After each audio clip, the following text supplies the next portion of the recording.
La vicepresidenta Verónica Abad acudió a la Asamblea para defender su cargo y exigir que se enjuicie políticamente a 8 ministros y a las 2 vicepresidentas que el presidente ha designado. La fiscal Diana Salazar reapareció después de su embarazo para presentar su último informe de labores en la Asamblea y le pidió que no se convierta en palestra de sentenciados y prófugos. La Corte de Justicia asentó como precedente de obligatorio cumplimiento que para el pago de indemnización por despido intempestivo se tome en cuenta la mejor de las últimas remuneraciones. Esta madrugada fueron allanadas las oficinas del Ministerio de Finanzas y las viviendas de sus 10 funcionarios, acusados de cobrar para acelerar pagos a proveedores. La petrolera Gunvor pagó al Estado $93 millones como compensación por haber sobornado al gerente de comercialización de Petroecuador para obtener contratos. La Fiscalía y la Policía allanan la Unidad Judicial del Norte de Guayaquil y detienen a un juez que otorgó la libertad a alias Momo, un delincuente al que otorgó un beneficio sin merecerlo. El Congreso de Estados Unidos aprueba la primera ley federal contra la inmigración, donde se permite la detención de indocumentados acusados de robo y delitos violentos. Televistazo recogió testimonios de ecuatorianos que viven en Estados Unidos y que están muy preocupados por las redadas que ejecutan las autoridades. La Academia de Artes y Ciencias Cinematográficas presentó hoy a las nominadas a los premios Oscar La Sustancia, The Brutalist y Emilia Pérez entre las mejores películas. El futbolista ecuatoriano Kevin Rodríguez sobresalió en la UEFA Europa League porque realizó una asistencia clave para el triunfo de su equipo, el Unión Saint-Gilloise. Comenzamos con lo más destacado de la información de este jueves, amigos. Bienvenidos a Televistazo Estelar. Daniel Noboa encarga por tercera vez la presidencia de la República a Cynthia Gelibert y no a la vicepresidenta Verónica Abad. Entre tanto, se espera la decisión de la Corte Constitucional sobre si ese encargo es inconstitucional o no. La sesión virtual del Pleno se realiza desde la mañana de hoy, informa Jacqueline Rodas. La Corte Constitucional sesiona desde las 11:30 de la mañana para resolver 29 causas. La séptima es la que genera expectativa, el decreto 500. Se conoce que los magistrados no están en el edificio de la Corte. El pleno es virtual y la Dirección de Comunicación advirtió a la prensa que están pendientes para informar lo que corresponda. Los jueces tienen previsto votar a favor o en contra del proyecto de sentencia elaborado por Carla Andrade, la ponente de esta acción de inconstitucionalidad. Deben analizar y decidir sobre la ausencia temporal por fuerza mayor que se concedió al presidente Daniel Noboa para hacer campaña electoral y sobre el encargo de la presidencia de la República a Cynthia Gelibert y no a la vicepresidenta Verónica Abad. La Corte puede zanjar la pugna de poder alrededor de la función constitucional primaria que tiene la vicepresidenta elegida en las urnas, reemplazar al presidente, y habrá que ver si su decisión redunda en que Verónica Abad asuma la presidencia mientras Noboa está en campaña por la reelección. El primer mandatario escogió este día en el que la Corte resuelve el decreto 500 para emitir otro decreto, manteniendo la designación de Gelibert, secretaria general de la Administración y de su gabinete, como vicepresidenta encargada, hasta que Verónica Abad viaje a Turquía. Y al final de la tarde, un decreto más, con su tercera ausencia temporal para hacer campaña y encargando nuevamente la presidencia a Cynthia Gelibert. La Fiscalía y la Policía investigan un nuevo acto de corrupción en el sector público. Se trata del Ministerio de Economía y Finanzas, donde ejecutaron allanamientos, al igual que en las casas de funcionarios públicos. Fabiola Santana informa qué fue lo decomisado. Las oficinas del Ministerio de Economía y Finanzas en la plataforma financiera del norte de Quito y los domicilios de 10 funcionarios de esa institución fueron allanados esta madrugada. La Fiscalía y la Unidad de Delitos contra la Eficiencia en la Administración Pública de la Policía investiga un delito de asociación ilícita. Lo hacen a partir de una denuncia del 17 de octubre de 2024. Según ella, los funcionarios, aprovechando de su acceso privilegiado a los sistemas de pagos gubernamentales, exigían dinero a proveedores para acelerar los procesos de pago de comprobantes únicos de registro. También vendían información privilegiada del Ministerio de Economía y Finanzas. Los agentes decomisaron $6,100, celulares, computadoras y documentos. Juan Carlos Vega dijo que su ministerio puso la denuncia en la fiscalía. De presuntos funcionarios públicos involucrados en actos de corrupción. Esto ha sido realizado en una coordinación muy cercana con la Policía Nacional, la Fiscalía y el Ministerio de Economía y Finanzas. Ninguno de los 10 funcionarios fue detenido. De sus equipos tecnológicos se extraerá la información para determinar su posible vinculación con la red de sobornos. La vicepresidenta Verónica Abad fue recibida por la Asamblea Nacional Estatal. De la presidenta del organismo, Esther Cuesta, de la bancada correísta, dispuso su comparecencia de manera sorpresiva. Abad pidió que se fiscalice y censure a 6 ministros y a las 2 vicepresidentas encargadas. Patricio Díaz tiene un informe. La vicepresidenta Verónica Abad llegó sorpresivamente a la Asamblea, en medio del aplauso del correísmo. Su comparecencia no estaba en el orden del día y la presidenta encargada del Legislativo, Esther Cuesta, dispuso que sea recibida en el Pleno, en Comisión General. Esa figura permite que ciudadanos y organizaciones se presenten ante los legisladores para exponer temas de interés. Abad había enviado una carta a Cuesta el martes pidiendo ser recibida en cuanto la Asamblea regrese de la vacancia, es decir, hoy. Pero el quórum casi no alcanza para iniciar la sesión. Hubo apenas 70 asambleístas de los 137 durante la comparecencia de Abad. Uno menos, y no podía instalarse el pleno. Es esa mala mujer que quiere tomarse el poder a la fuerza. Verónica Abad cuestionó al presidente Daniel Noboa por nombrar una vicepresidenta encargada y desterrarla a ella. Calificó de inconstitucional el decreto con el que el jefe de Estado ratificó este jueves a Cynthia Gelibert en la vicepresidencia, hasta que Abad llegue a Turquía, donde le asignó funciones diplomáticas. Presidente Noboa, yo quiero la paz. Y si tengo que irme a Turquía, lo voy a hacer. Deme las posibilidades de poder hacerlo. Si ustedes creen que eso, ahí va a estar la paz del pueblo, pues yo lo voy a hacer.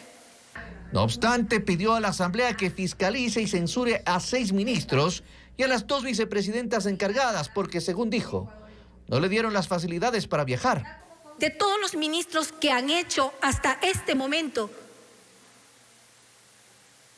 de nuestra Constitución y de nuestra norma una servilleta. Informó a los legisladores que presentó una denuncia porque militares no le dejaron ingresar a la vicepresidencia. La policía tuvo que llegar a levantar un parte por sedición para que pueda ser investigado el tema de quién envió a cerrar las puertas, que hasta ahora no sabemos. La vicepresidenta acusó al presidente de generar desigualdad en la campaña electoral al no pedir licencia. Es el CNE y el TCE que hoy en día claramente dejan al violador violentar cada vez más en un proceso que debería ser transparente, justo, pacífico. 27 minutos duró su intervención y se retiró con la esperanza de que la Corte Constitucional tome medidas tras el análisis que realiza del decreto presidencial.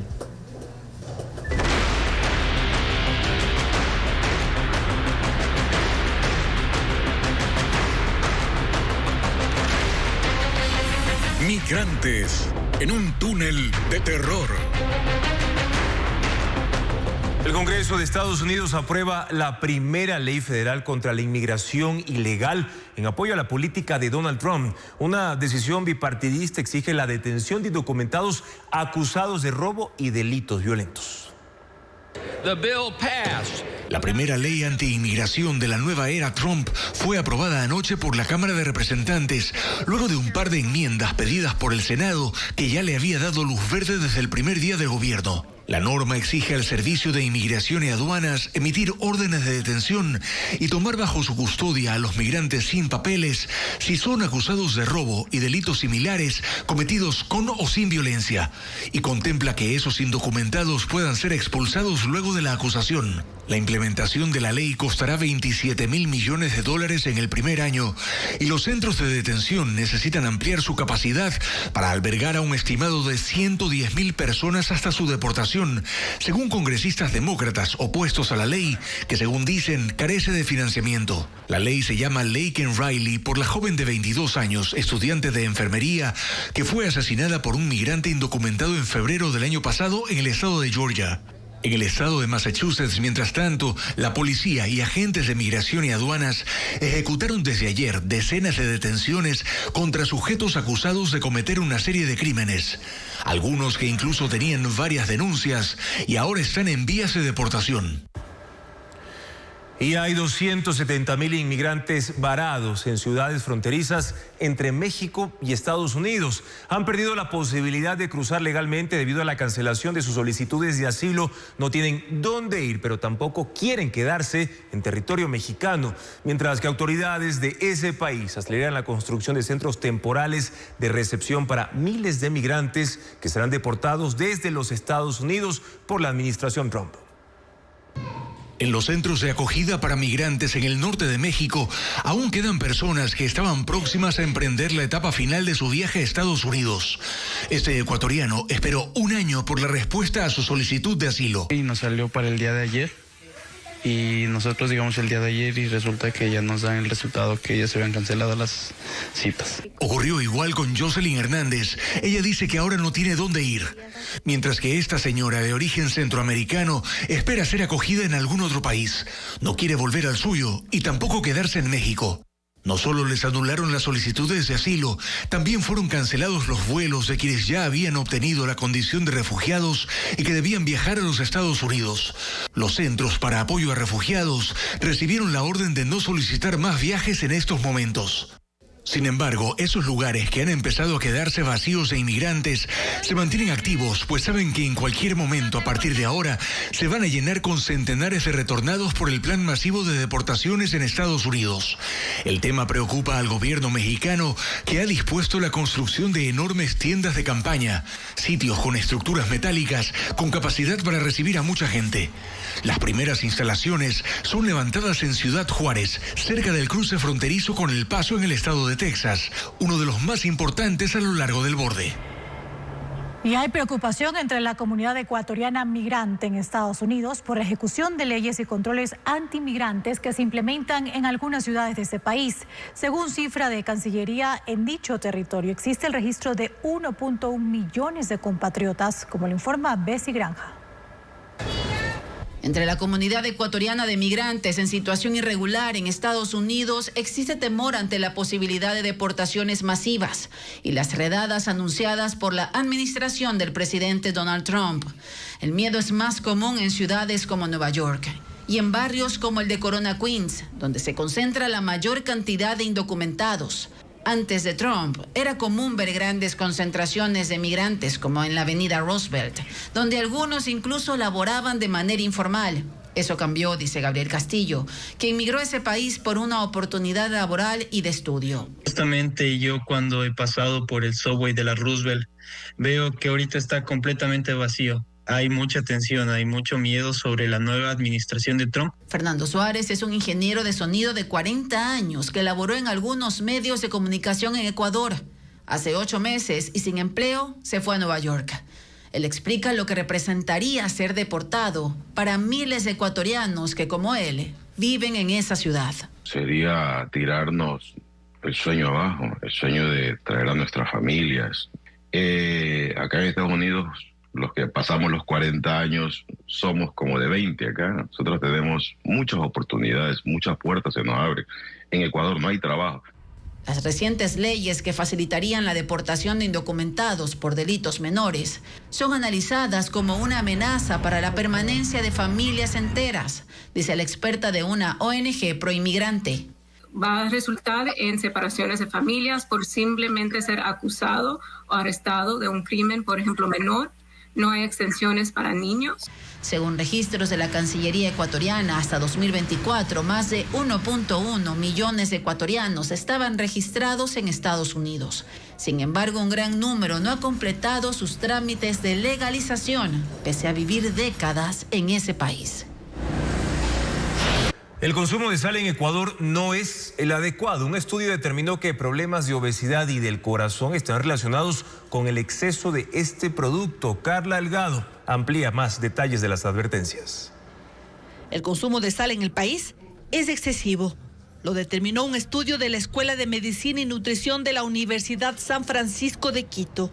En 12 páginas, los investigadores determinaron que el 63% de las personas consumen más sal de lo que recomienda la Organización Mundial de la Salud, 2 gramos por día. Y en Ecuador se consume de 5 a 6 gramos cada día. 190 personas de 19 a 65 años participaron en el estudio. Todos viven en las ciudades de la sierra y la costa. 60% de los investigados fueron hombres. Enrique Terán, uno de los investigadores, explica que midieron la sal en la orina de personas sanas. Lo que nosotros encontramos es que indudablemente la gran mayoría de la población asume que consume una cantidad adecuada de sal. Cerca de el 82% de la población está convencida que consume cantidades adecuadas de sal. El estudio determinó los productos que contienen más sal y que son diariamente consumidos en el país. Una de las principales fuentes de sal son los productos cárnicos, sin lugar a dudas, sobre todo porque se les añade gran cantidad de condimento. Luego tenemos las bebidas azucaradas. Recordemos que en la gran mayoría de ellas, sal es un producto añadido para poder simplificar el consumo de azúcar. Luego tenemos otros como los condimentos añadidos, salsas saborizantes. En la investigación se pudo conocer, según Enrique Terán, que la mayoría del grupo investigado no tenía en cuenta el semáforo nutricional para saber la cantidad de sal, azúcar y grasa que contiene cada producto. El consumo excesivo de sal causa enfermedades cardíacas, incremento de la presión arterial y ha sido vinculado con el cáncer de estómago. El Pleno de la Corte emitió como precedente obligatorio que se tome en cuenta la última mejor remuneración para cálculos de despido intempestivo, es decir, la opción más favorable para el trabajador según la Corte para evitar abusos a los que acuden ciertos empleadores. Más detalles en la siguiente nota. El Pleno de la Corte Nacional de Justicia aprobó una resolución sobre remuneración laboral en caso de despido intempestivo. Para calcular la indemnización se tomará la última remuneración, siempre que sea la más favorable para el trabajador. Según la jueza Caterine Muñoz, la Corte quiere evitar abusos. Hasta ahora, según la jueza, se indemnizaba con la remuneración que estaba recibiendo el trabajador al momento de ser despedido. Es decir, si la empresa desvinculaba a trabajadores, solo indemnizaba por despido intempestivo a aquellos que había afiliado al IES. Y eso pasa con los trabajadores que tienen una remuneración mixta, una remuneración base, que puede ser la remuneración básica unificada o puede ser $500, y comisiones. También pasa con quienes venden bienes raíces. Justo el mes anterior no le dan un bien para que venda. Entonces, ¿cuánto recibe de remuneración? $500. ¿Y cuánto ha laborado ese trabajador? 18 años. De los 21 magistrados que estuvieron en el Pleno Ordinario de la Corte Nacional de Justicia, 18 votaron a favor de la resolución. Este estará disponible en los próximos días y tendrá efectos generales y obligatorios. El Estado ecuatoriano ha recuperado $95 millones por casos de corrupción. Ese capital ingresó a la cuenta única del Tesoro Nacional. La Procuraduría intenta recuperar otros recursos, pero los procesos se tornan lentos o tardíos, como lo informa Hernán Higuera. El Estado ecuatoriano ha recuperado desde 2012 $95 millones por actos de corrupción y sobornos. 93.640.000 corresponden al pago de la multinacional Gumbor S.A., que aceptó en tribunales de justicia internacionales haber sobornado al exgerente de comercio exterior de Petroecuador, Nilsen Arias, para asegurar millonarios contratos por la compra de materias primas y preventa petrolera. Gumbor es una de las 6 compañías que pagaron sobornos por $13.5 millones a funcionarios de la petrolera ecuatoriana. Entre los recuperados se cuentan $171.200 del caso por lavado de activos en el que estuvo involucrado el dirigente deportivo Fernando Mantilla y su familia. Del caso Odebrecht, el Estado, según Procuraduría, ha recuperado apenas $200.000, pagados por el sentenciado Masú Isaías. Él debe reconocer en total $860,000 y tiene un acuerdo de pago incumplido. El ex contralor Carlos Polit, según sentencia judicial, debe pagar al Estado ecuatoriano $40.4 millones en reparación. Solo se le ha incautado un apartamento en el barrio La Floresta de Quito, con un avalúo de $87,879. Se trata de una suite. De los bienes incautados en Miami, nada le ha tocado todavía al Ecuador. Pendiente también está la repatriación de más de $2,700,000 identificados en cuentas bancarias en Panamá, de Alex Bravo, exgerente de Petroecuador del correísmo. Por enriquecimiento ilícito, cohecho y delincuencia organizada, él estuvo preso durante 5 años y sigue sin reparar económicamente al Ecuador. Sentencias recientes como las del caso Metástasis ordenaron la recuperación de casi $500,000. Apenas un sentenciado ha pagado $11,000. Esta tarde, un camión que transportaba cartones por la vía ecológica en el sur de Ambato, Tungurahua, sufrió un percance mientras descendía por la ruta. Impactó a 3 vehículos y terminó estrellándose contra una vivienda. Según la agencia de tránsito, el siniestro se generó por una falla en los frenos del camión. Lamentablemente, una niña murió y otras 5 personas quedaron heridas. La vía Macas-Puyo sigue cerrada a la altura del río Upano en la provincia de Morona, Santiago, debido al incremento del caudal. En otras carreteras de 6 provincias se hace bacheo y limpieza por deslizamientos que ocasionan las lluvias para que los vehículos puedan circular con regularidad. Informa Luis Alfredo Zúñiga. En Morona, Santiago, las intensas lluvias han provocado estragos en la vía Macas-Puyo, que está cerrada en el tramo en el que se ubica el puente sobre el río Upano por el incremento del caudal. Este punto está inhabilitado desde el miércoles y los vehículos deben tomar la carretera Macas-Sucúa-Sevilla-Santana para llegar a Puyo. En Santo Domingo de los Áchilas, las lluvias causaron un socavón en la única vía que lleva al recinto San Vicente de Baniza, en la parroquia El Esfuerzo. Aunque se trabaja en su reparación, los moradores piden que se declare la emergencia, porque están incomunicados desde el 17 de enero. En Napo sigue cerrada la vía Baeza-Lago Agrio. Los vehículos pesados de más de 3 ejes no pueden circular de 7 de la noche a 5 de la mañana y deben tomar la carretera Baeza-Loreto-Lago Agrio. Otras vías están habilitadas, pero solo parcialmente. Es el caso del Ambato-Pelileo Baños en Tungurahua, por un socavón en la zona La Maca. En Azuay los conductores deben manejar con precaución en la carretera Cuenca-Molleturo por deslizamientos en 4 tramos y desprendimiento de rocas. En Loja está parcialmente habilitada la Veracruz-Chahuarpamba por el hundimiento de una alcantarilla en el sector Huanga. En las vías de 6 provincias se han hecho trabajos para que los vehículos puedan circular. Es el caso de la vía Magas-Riobamba en el sector El Trujillo, donde se transita tras haber removido con maquinaria el lodo que dejó un deslizamiento. La vía Loja-Catamayo está habilitada luego de destruir rocas peligrosas en el sector carbonero y se hará bacheo en el lugar hasta el viernes 24 de enero. El presidente Donald Trump amenazó con imponer aranceles a las empresas que no fabrican sus productos en Estados Unidos. Lo hizo durante su mensaje en el Foro Económico Mundial que se celebra en Davos, Suiza. Sin embargo, les ofreció impuestos más bajos y lleva manufacturas a su país. Las empresas más grandes del mundo y líderes políticos participan en el Foro Económico Mundial, un evento que se realiza cada año en Davos, Suiza. La cumbre empresarial fue el escenario para el primer discurso internacional de Donald Trump tras su regreso a la Casa Blanca, aunque fue vía videoconferencia. Dejó claro que busca aumentar las inversiones en su país, asegurando que ha entrado en una era dorada y lanzó una oferta a las grandes corporaciones. Vengan a fabricar sus productos en los Estados Unidos y les daremos algunos de los impuestos más bajos de cualquier nación de la Tierra. Su ofrecimiento fue tan claro como la amenaza que siguió. Si no fabrican sus productos en los Estados Unidos, que es su prerrogativa, entonces muy simplemente tendrán que pagar un arancel de diferentes montos. Agregó que los millones de dólares que reúna con aranceles serán destinados a pagar la deuda y fortalecer la economía estadounidense. Trump dijo que con el príncipe heredero de Arabia Saudita ya habló de invertir $600 mil millones, pero que le pedirá redondearlo a $1.000 millones. El mandatario estadounidense además habló de la necesidad de reducir los precios del petróleo a escala global, una acción que a su juicio detendría inmediatamente la invasión de Rusia a Ucrania.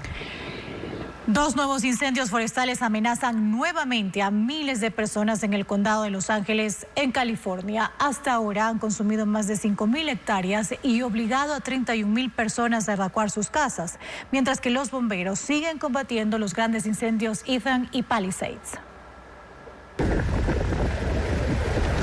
4.000 bomberos luchan contra el incendio Hughes, cerca de la ciudad de Santa Clarita, en California. La emergencia inició la mañana del miércoles y debido a los vientos, avanzó rápidamente quemando la maleza seca. Las cuadrillas permanecen en el lugar para acercar el fuego, atacando por aire y por tierra los puntos calientes. Las llamas han consumido 5.000 hectáreas y obligaron a evacuar a 31.000 residentes.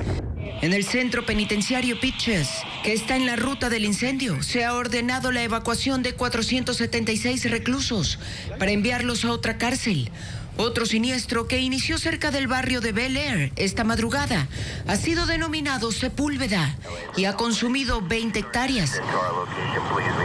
Su contención aún es mínima. A la par, los bomberos siguen luchando contra los incendios Eaton y Palisades, que iniciaron el 7 de enero.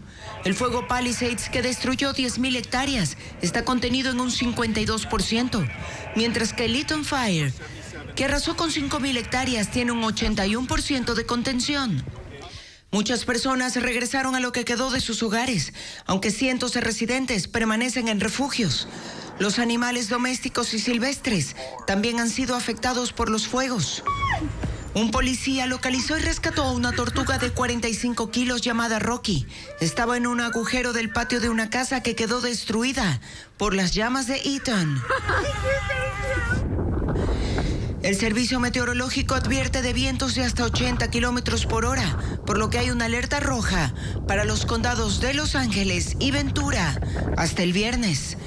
Flotas de aviones contra incendios de otros estados e incluso enviados desde Canadá siguen combatiendo los incendios. El deterioro en la Gran Barrera de Coral de Australia alcanzó niveles catastróficos. Según científicos de la Universidad de Sydney, más del 50% de los corales que estaban afectados cerca de una isla en el sur del arrecife murieron el año pasado por las altas temperaturas del océano. El calor provoca que expulsen algas de su tejido, por lo que pierden su color. El arrecife es hogar de más de 1.500 especies de peces y 411 especies de corales duros. Aporta miles de millones de dólares a la economía australiana cada año. Y el gobierno panameño inicia una auditoría a una empresa con sede en Hong Kong que controla 2 puertos aledaños al Canal de Panamá. Ocurre tras las declaraciones del presidente Donald Trump de que China tiene el control de la vía interoceánica. El presidente de Panamá, José Mulino, ha dicho que el mandatario estadounidense está mal informado. Autoridades panameñas iniciaron una auditoría a la empresa Panama Ports Company, subsidiaria de Hutchison Ports Holdings, una compañía china con sede en Hong Kong que opera 2 puertos adyacentes al Canal de Panamá, con el objetivo de verificar si está reportando correctamente sus ingresos, pagos y aportes al Estado. La Dirección de Puertos de la Autoridad Marítima de Panamá se reunió con la Contraloría el lunes, el mismo día de la juramentación del presidente Donald Trump, quien amenazó con retomar el control de la vía interoceánica. China está operando el Canal de Panamá y no se lo dimos a China, se lo dimos a Panamá y lo vamos a recuperar. La empresa Hutchison, bajo un acuerdo con el Estado panameño, opera los puertos de Balboa y San Cristóbal, ubicados en cada extremo del canal, con salida al Pacífico y al Atlántico, respectivamente. En un comunicado, la empresa asegura que está colaborando con la auditoría y que siempre han respetado las leyes y regulaciones del país. En el Foro Económico Mundial en Suiza, el presidente José Raúl Mulino se refirió al tema. El Canal de Panamá es de Panamá y seguirá siendo de Panamá. El Canal de Panamá no fue una concesión ni una dádiva que hizo los Estados Unidos. Panamá sigue adelante. A Panamá no los distraen este tipo de pronunciamientos.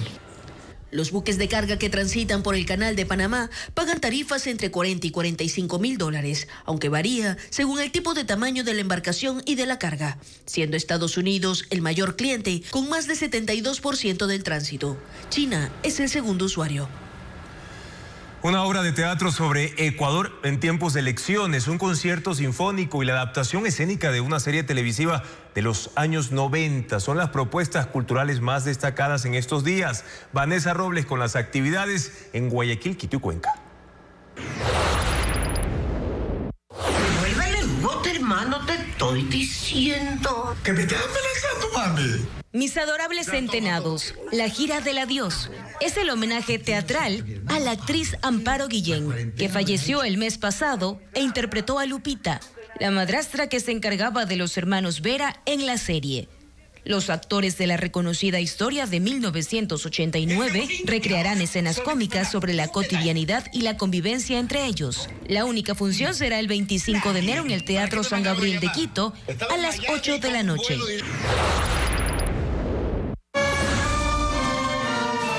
El concierto sinfónico denominado Tributo a las Leyendas del Rock es la propuesta de la Orquesta Sinfónica Juvenil del Conservatorio José María Rodríguez en Cuenca. 55 jóvenes de 11 a 18 años serán los protagonistas de la función, que se llevará a cabo el 25 de enero a las 8 de la noche en la Casa de la Cultura.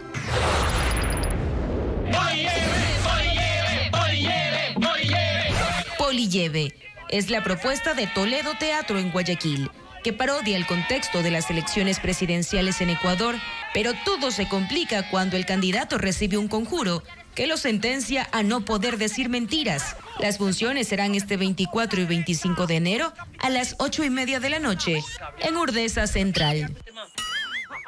Y ahora vamos a revisar la información meteorológica para este viernes 24 de enero. Primero en la Amazonía ecuatoriana, donde se pronostica una temperatura entre 31 y 21 grados centígrados, con un índice de radiación ultravioleta entre 7 y 10, que están considerados como alto y muy alto. Ahora, en la sierra, una temperatura entre 18 y 4 grados y también una radiación ultravioleta máxima de 10, que también significa muy alto. Es momento también de revisar qué pasará en la costa, cómo estará la temperatura, cómo estará el clima en el litoral ecuatoriano, entre 32 y 22 grados centígrados, pero también con una radiación de nivel 10. Por esto, el INAMI recomienda usar protector y no exponerse directamente a los rayos solares. Vamos a una nueva pausa aquí en Televistazo Estelar. Ya regresamos.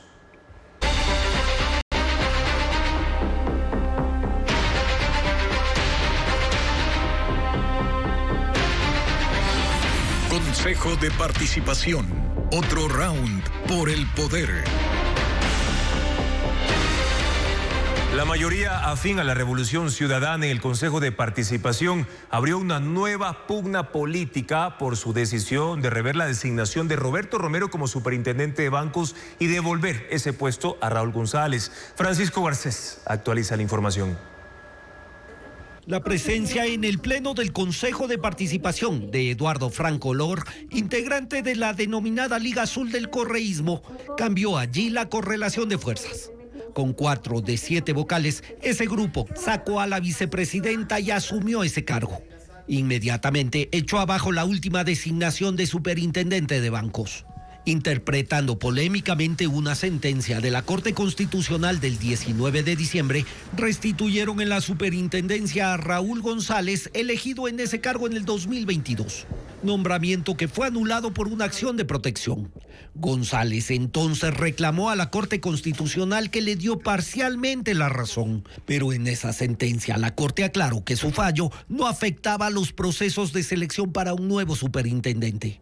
Tras la exclusión de González, el Consejo de Participación nombró a Roberto Romero en la superintendencia de bancos, pero la Asamblea nunca lo posesionó y él no ejerció el cargo. La nueva mayoría en el Consejo de Participación y su decisión encendió nuevamente la polémica. La primera reacción fue del activista Santiago Begdash, quien pidió a la Corte Constitucional que verifique el cumplimiento de su sentencia y destituya a los 4 miembros de la Liga Azul, contra quienes también hay otro proceso en curso en el Tribunal Contencioso Electoral. Provocará la destitución de Nicole Bonifaz, Augusto Verduga, Yadira Saltos y Eduardo Franco Lor una vez más. Estamos también esperando la sentencia de destitución del Tribunal Contencioso Electoral en pocos días, pero esta es una raya más al tigre, porque al correísmo en potencia le encanta ser destituido 2 veces, por la Corte Constitucional y por el Tribunal Contencioso Electoral, como ya ocurrió con Allen Berbera. La Asociación de Bancos Privados también criticó la acción del Consejo, que contradice una sentencia de la Corte Constitucional. Por eso llamó a retomar la senda de la seguridad jurídica que toda la sociedad y actividad requiere para su desarrollo. Para el Ministerio de Gobierno, la nueva mayoría intenta controlar la superintendencia de bancos y eso, a sus ojos, supone un riesgo para la lucha contra el narcotráfico, las mafias políticas que los protegen y sus fuentes de financiamiento. Para el gobierno, ese riesgo se extiende a las nominaciones que debe hacer el Consejo de Participación este año, entre ellas la del nuevo presidente del Consejo de la Judicatura y el nuevo fiscal del Estado. Y la polémica y el juego de intereses es la marca institucional del Consejo de Participación Ciudadana. La facultad de designar autoridades de control genera constantes crisis en un organismo que suma a sus características la inestabilidad. Hoy ha abierto un frente con el gobierno que rechaza el cambio del superintendente de bancos y lo acusa de querer tomarse el control del sistema financiero. Como para no perder la costumbre, el Consejo de Participación Ciudadana vuelve a ser protagonista de una disputa política. El órgano creado en Montecristi concentra tal cantidad de poder al ser el responsable de la designación de autoridades de control y de distintas instituciones del Estado, que recurrentemente es el eje de los conflictos nacionales al despertar el apetito de los políticos que saben que allí está buena parte del poder que anhelan. A estas alturas ya nada queda de esa premisa con la que se lo vendió, fomentar la participación ciudadana. Y a eso se suma la inestabilidad del organismo. El primero de sus presidentes, elegido por votación popular, José Carlos Tuárez, fue destituido y luego sentenciado a 5 años de prisión por venta de cargos públicos. Su sucesor, Cristian Cruz, también fue destituido por la Asamblea Nacional. Sofía Almeida fue removida del cargo por una mayoría de consejeros y luego la Corte Constitucional cesaría al Consejo completo por incumplimiento de sentencia. Los nuevos consejeros electos en 2023 no han estado exentos de polémica. Auspiciados por el correísmo, fueron elegidos 3 consejeros de la denominada Liga Azul. Pusieron como presidente del organismo al ex abogado de Rafael Correa, Allen Berbera, quien 3 meses después fue destituido por la Corte Constitucional por actuar contra un dictamen previo. Con ello, la Liga Azul perdió el control del organismo, pero con la censura y destitución de Juan Esteban Guarderas a manos de la Asamblea Nacional, lo recuperaron. Una de sus primeras decisiones fue tomar la vicepresidencia del organismo. Se suma el cambio de superintendente de bancos que le abrió un frente con el gobierno, que reclama que se haya revocado la designación de quien encabezaba la terna remitida por el presidente Daniel Noboa. Según el régimen, la nueva mayoría del Consejo busca apoderarse del control del sistema financiero. Voceros de Construye, organización que empujó la censura y destitución de Juan Esteban Guarderas, lo que permitió la consolidación de la mayoría correísta en el Consejo, se desmarcan de lo actuado y sostienen que es una arbitrariedad y un desacato a lo resuelto por la Corte Constitucional. Pero esa mayoría dice que no, y como una aplanadora va por más. Por eso le dijo a la Corte Nacional de Justicia que necesita en 2 días la terna para designar vocales del Consejo de la Judicatura. Y es que el tiempo les corre en contra, porque en el Tribunal Contencioso Electoral se tramita una denuncia en contra de la llamada Liga Azul por incumplimiento a las disposiciones de la ley electoral que prohíbe el auspicio de organizaciones políticas a los candidatos al Consejo de Participación Ciudadana. Denuncia que podría terminar ratificando la destitución del cargo que se determinó en primera instancia. El Consejo de Participación no ha sido lo que la gente esperaba, pero sí lo que los políticos calcularon. El intento permanente por cooptar a los encargados de controlar la institucionalidad del país. Ese es, al principio y al final, su juego. El presidente de la Corte de Guayas dictó arresto domiciliario con custodia policial al juez procesado por prevaricato tras su presunta intervención irregular en la liberación de alias Momo, uno de los sospechosos del crimen de los 4 menores de las Malvinas en Guayaquil. Merlín Ochoa con el informe. El operativo de captura se dio cerca de las 6 de la tarde del miércoles. La policía allanó la Unidad Judicial Penal Norte de Guayaquil y detuvo a Jorge A., de 68 años, juez de garantías penitenciarias. El funcionario es investigado por el delito de prevaricato, pues el lunes pasado se conoció que otorgó un indulto a Brian Alvarado Aguirre, alias Momo, principal sospechoso del asesinato de los 4 menores de las Malvinas. Según la Fiscalía, el juez otorgó el indulto pese a que el detenido tenía una sentencia de 5 años de prisión por delincuencia organizada, lo que impediría que se beneficie de ese recurso. Alias Momo fue sentenciado en septiembre de 2024, pero apeló esa resolución y la audiencia fue fijada para el 20 de enero pasado. Fue entonces cuando el abogado informó a las autoridades que su defendido ya estaba en su casa. Según la policía, Brian Alvarado, uno de los cabecillas de la banda Los Águilas, salió a la luz pública en el mes de diciembre luego de que uno de los testigos relatara ante la fiscalía que fue él quien ordenó que los 4 menores sean calcinados.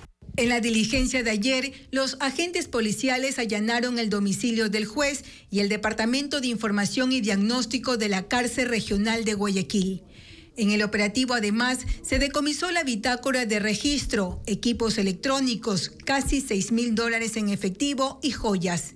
La acción de indulto fue sorteada el 23 de diciembre de 2024 y 4 días después se otorgó el beneficio. En el año 2022, el mismo magistrado otorgó la prelibertad a Junior Alexander Roldán Paredes, alias Junior, segundo al mando de la banda delictiva Los Choneros. 300 viviendas del sector Barrio Lindo en la parroquia Pascuales en el norte de Guayaquil fueron allanadas la madrugada de este jueves por 1.000 uniformados durante el tercer operativo Apolo que se ha ejecutado en Guayaquil y Durán contra grupos de delincuencia organizada. Según la policía, 6 miembros de los Tiguerones fueron detenidos y uno de ellos tiene antecedentes penales por tenencia ilegal de armas de fuego, tráfico de drogas, receptación y robo. Los uniformados decomisaron un sistema de cámaras de vigilancia, 9 armas de fuego, 2 vehículos robados, 8 motocicletas, sobres con droga y dinero también. La fiscal general del Estado, Diana Salazar, reapareció luego de su permanencia en Argentina por maternidad. Este jueves presentó su último informe laboral ante la Asamblea Nacional. La funcionaria criticó fuertemente al legislativo. La fiscal general del Estado, Diana Salazar, reapareció luego de su licencia por maternidad. Intervino ante el Pleno de la Asamblea Nacional para dar su último informe de gestión.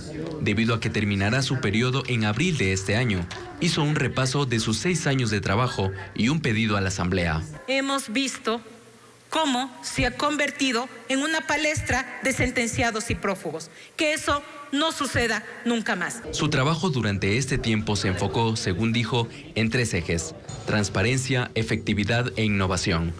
Citó investigaciones y sentencias por delitos en casos de corrupción, como Fachada, Comandos de la Frontera, Purga, Sinohidro, Encuentro, Plaga, entre otros. En esos casos, la Fiscalía evidenció y desmontó, dijo Diana Salazar, estructuras delincuenciales que ahora se encuentran con sentencia. Se detuvo con más detalle en el caso Metástasis, con cuya sentencia contra 20 de los 21 acusados, más 12 por procedimiento abreviado, cerramos el año 2024, siendo este proceso, lamentablemente, una radiografía de cómo se encontraba o cómo se había permeado las instituciones y que habían sido objeto por el crimen organizado. La fiscal habló del incremento de fiscalías en el país. En 2019 había 838, actualmente suman 923. Diana Salazar habló durante 39 minutos y abandonó el pleno aplaudida por los asambleístas presentes, menos el bloque correísta. Pablo Muentes y otros 18 procesados van a juicio por delincuencia organizada en el caso Purga. En medio del anuncio de la resolución hubo una amenaza de bomba que demoró momentáneamente la audiencia. Más detalles de lo que sucedió con Jacqueline Rodas. El anuncio de la resolución del caso Purga se extendió hasta esta madrugada. El juez Javier de la Cadena decidió llamar a juicio a 19 de los 23 procesados. El primero fue el exasambleísta socialcristiano Pablo Muentes, acusado de dirigir un grupo delictivo que operó en la Corte de Justicia de Guayas. El juez ratificó su prisión preventiva en la cárcel La Roca de Guayaquil y ahora deberá enfrentar su juzgamiento ante un tribunal de la Corte Nacional. En medio de la lectura del fallo, hubo una amenaza de bomba y la audiencia se suspendió. La unidad antiexplosivos del GIR revisó la sala con canes y detectores. No encontró nada y el juez retomó la diligencia. También llamó a juicio a la expresidenta de la Corte de Guayas, Fabiola Gallardo, a 7 exjueces de Guayas, al primo de Pablo Muentes y a otros funcionarios judiciales. Javier de la Cadena decidió dictar sobreseimiento a favor de 4 procesados por considerar que no hay elementos suficientes para llevarlos a juicio. Hugo González, expresidente de la Corte de Guayas, la exjueza Silvia Orozco, Mónica Alvarado, esposa de Muentes, y el coronel Freddy Játiva, excomandante del Cuerpo de Ingenieros del Ejército. De los 19 llamados a juicio, el proceso se suspende para 6 porque están prófugos. Entre ellos, la directora de la Judicatura en Guayas, Mercedes Villarreal, que fue detenida en España y enfrenta el trámite de extradición.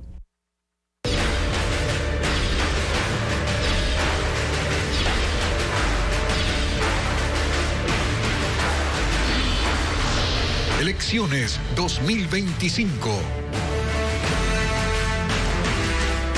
El candidato a la presidencia, Leonidas Issa, aclaró en el espacio Contacto Directo que la protesta que lideró en el año 2022 consiguió $200 millones para salud, bono de desarrollo y condonación de deudas. Muchos ciudadanos pensaron que ese fue el monto de financiamiento de esa protesta. ¿Cómo se financiaron y cuánto costaron las protestas indígenas del 2019 y 2022? Todavía es un misterio no aclarado. En el último debate presidencial, Leonidas Issa, al calor de las interpelaciones, lanzó una cifra que parecía responder la pregunta. Hemos tenido que salir a las calles. Ahora está, por lo menos pusimos $200 millones en estas movilizaciones que usted llama violencia. Pero no. Los 200 millones no eran el financiamiento de las protestas violentas que lideró Issa, sino lo que, según él, consiguieron del gobierno de Guillermo Lasso. Mi referencia en el debate no era sobre el gasto de las movilizaciones o en las movilizaciones, sino más bien el resultado de las luchas que significaron para todos los ecuatorianos. Con el decreto 454, el gobierno nacional dispuso $200 millones en emergencia de salud. Nunca ha asumido los millonarios costos de las protestas que él lideró. Es la primera vez que entra a competir en el andarivel de la democracia, aunque es un crítico de ella porque dice no se limita a las elecciones. La democracia no tiene límites. La democracia, imagínense, si en este país escucháramos al pueblo, no hubiera habido estallidos sociales. Si los gobiernos escucharan al país, a los pueblos, no hubiera reacciones populares. ¿Sabe por qué? En el primer momento que hay una reacción, inmediatamente el gobierno debe decir, ok, ¿qué está pasando? Y por ahora prefiere hablar de propuestas y no hablar del costo de las protestas. Esas que al Ecuador le dejaron pérdidas calculadas por el Banco Central en $821 millones en 11 días de paro durante octubre del 2019 y 1.104 millones en 18 días de protestas en junio del 2022. Es decir, el logro de los 200 millones causó pérdidas al país por $1.925 millones. Los candidatos siguen probando estrategias para generar impacto en las redes sociales. Aquí un vistazo a la forma en que se lleva a cabo la campaña virtual. Veamos. Una banana se vendió por más de $6 millones. La obra de arte... Si un guineo pegado en la pared puede ser arte, ¿por qué razón 2 guineos no podrían ser parte de la campaña electoral? Juan Iván Cueva enfoca su campaña en decirle a sus seguidores que no solo existen 2 opciones en la papeleta. Ni el inepto, ni la heredera de la corrupción. A Daniel Noboa le bastan 10 segundos de video para estar activo en las redes. Que la gente esté en la verdad. A Luisa González un poco más. En sus cuentas sube su día a día, hace bromas, cuenta sobre las entrevistas que va a dar y las que ya dio. No tienen propuestas de las que hablar. Este negrito es natural. Y aunque ya han pasado varios días desde el debate, sigue dando de qué hablar, aunque no necesariamente en el ámbito político. Jimmy Jairala subió a su cuenta de TikTok una explicación de por qué era él el que más bronceado se veía durante la transmisión. Pero lo que pasa es que yo no sé qué pasaba con la cámara, que a mí me sacaba como bronceado, como Luis Miguel. Voten por lo que ustedes creen que este país puede hacer. Lo malo de las redes sociales es que a veces desaparecen. Instagram suspendió la cuenta de Andrea González por razones que la candidata no ha hecho públicas. En la red X dijo, la mafia política ha atacado mi cuenta de Instagram, no me van a callar. Ya abrió una cuenta nueva y empezó a subir sus videos y sus recorridos, porque en estas épocas las redes sociales también son protagonistas en la campaña electoral. Los presidenciales intensifican los recorridos en busca de votos y se centran en las comunidades de la Sierra y Costa en las últimas horas. Algunos enfocan sus esfuerzos de campaña para tratar de conectar con los jóvenes. Diego Cuenca describe las actividades de los candidatos. El candidato presidencial Leonidas Issa participó en un festival musical en el centro de Guayaquil, donde bailó salsa choque con simpatizantes del movimiento Pachacuti. En el evento hubo cantantes de música urbana y un grupo de jóvenes percusionistas que hacían batucada popular. En medio de ese show, intentó convencer a los jóvenes para que voten por su proyecto político a 14 días que termine la campaña. Iván Saquicela, candidato del movimiento Democracia Sí, protagonizó una caravana en Guayaquil. Recorrió los bloques de Sauces, uno de los sectores comerciales del norte de la ciudad. Saquicela también caminó y visitó algunos locales, en compañía de otros candidatos a asambleístas de su organización política. Jorge Escala, candidato del movimiento Unidad Popular, hizo un recorrido por barrios populares del sur de Guayaquil. Estuvo acompañado de simpatizantes, uno de ellos disfrazado de Mario Bros, porque en redes sociales la audiencia del debate lo relacionó a Escala con ese personaje por su parecido. En su recorrido, el candidato intentó convencer a comerciantes que voten por él. Víctor Arauz, candidato del movimiento Pueblo, Igualdad y Democracia, llegó a Riobamba en la provincia de Chimborazo. Se reunió con habitantes de la comunidad Inmaculada, a quienes les ofreció entregar libros, uniformes escolares gratuitos, además de hacer escuelas, colegios y una universidad en Guamote, entre otras propuestas. Arauz también participó en entrevistas con medios de comunicación locales. Los municipios de 3 cantones de la costa realizan trabajos para reducir el impacto del invierno. Ejecutan limpiezas de canales, sistemas de drenaje y muros de contención para evitar graves inundaciones. Diego Cuenca describe que también ejecutan trabajos para la temporada de oleaje y aguaje.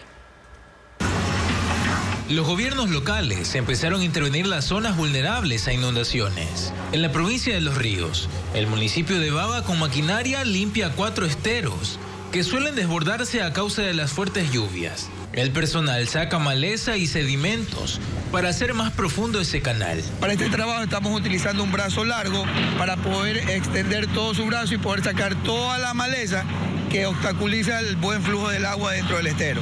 Son 14 kilómetros del estero que cruza por terrenos agrícolas donde hay plantaciones de banano, 6.000 hectáreas de arroz y otras 3.000 hectáreas de cacao. La obra beneficiará a 6 recintos donde habitan 500 familias de la provincia de Los Ríos. Todo se va a pique, lo que falta es por lo que no hay un muro bien hecho, como ahorita lo están haciendo, pues puede ser que Diosito lindo, Dios quiera que no pase nada.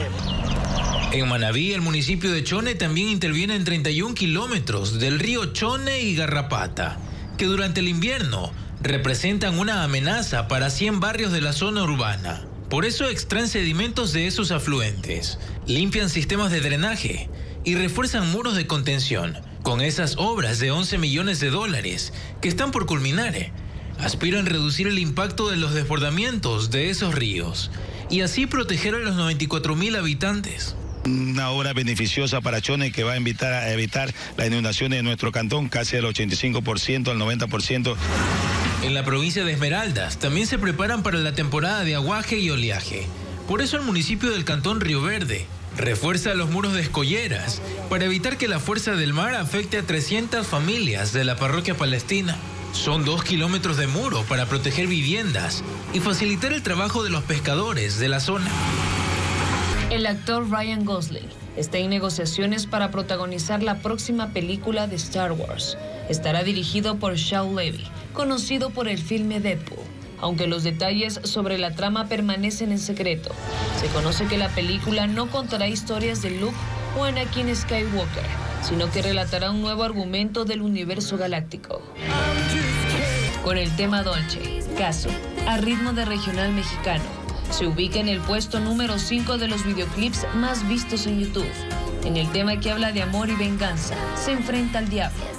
Las nominaciones de los Brit Awards 2025 fueron anunciadas. La cantante Charli XCX tiene 5 candidaturas, entre ellas a Mejor Artista, Álbum y Canción del Año. Le sigue Dua Lipa, Miles Smith y Central Cee. La ceremonia se realizará el 1 de marzo en el Arena de Londres. Leer antes de dormir desvanece el estrés. Así lo determinó una investigación científica de la Universidad de Sussex. Pero, ¿cuál es la relación entre la lectura y reducir la tensión diaria? Vanessa Robles lo explica a continuación. Las preocupaciones diarias y las extensas jornadas laborales hacen que cada vez sea más difícil calmar los pensamientos, sobre todo antes de dormir, provocando en algunas ocasiones trastornos del sueño. Por eso, la Universidad de Sussex, en Reino Unido, asegura que una forma de contrarrestar el estrés en un 68% es leyendo durante 6 minutos antes de acostarse. La investigación puntualiza además que es mejor leer en un papel que en pantallas digitales.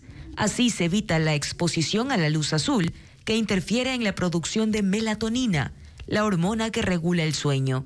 Además, se suprimen distractores como notificaciones o mensajes que pueden llegar durante la lectura.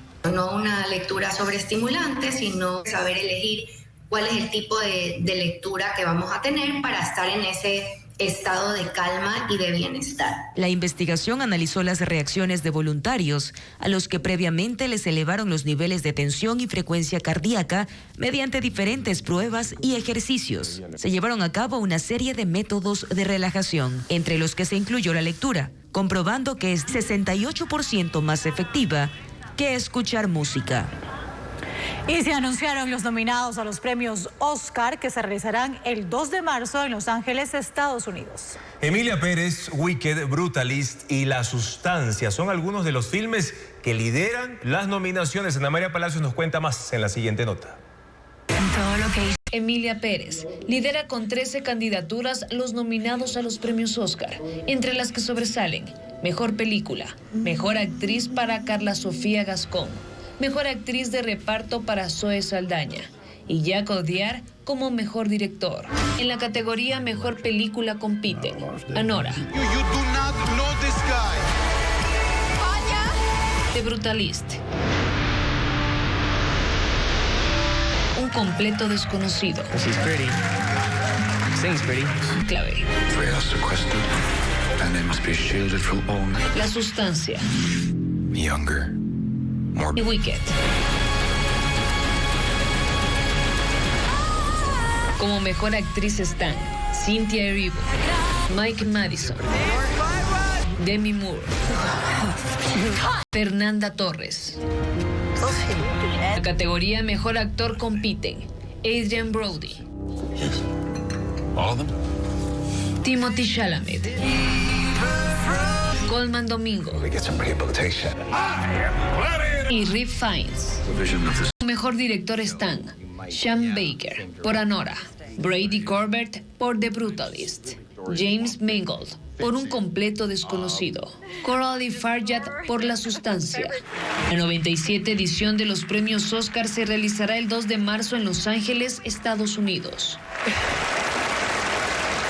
Y así finalizamos esta emisión informativa. Mañana en Contacto Directo los invitados son André Benavides, constitucionalista, para analizar la posición de la Corte Constitucional sobre el encargo de la vicepresidencia a Cynthia Gelibert y el argumento presidencial de fuerza mayor. Además, en el especial Elecciones 2025, los presidenciables, Juan Iván Cueva, candidato por el movimiento Amigo. Él expondrá algunas de sus propuestas de campaña y su viabilidad en caso de llegar a Carondelet. Los esperamos, amigos, en la primera emisión de Televistazo, 5:55 de la mañana, también en vivo por ecuavisa.com. Buenas noches.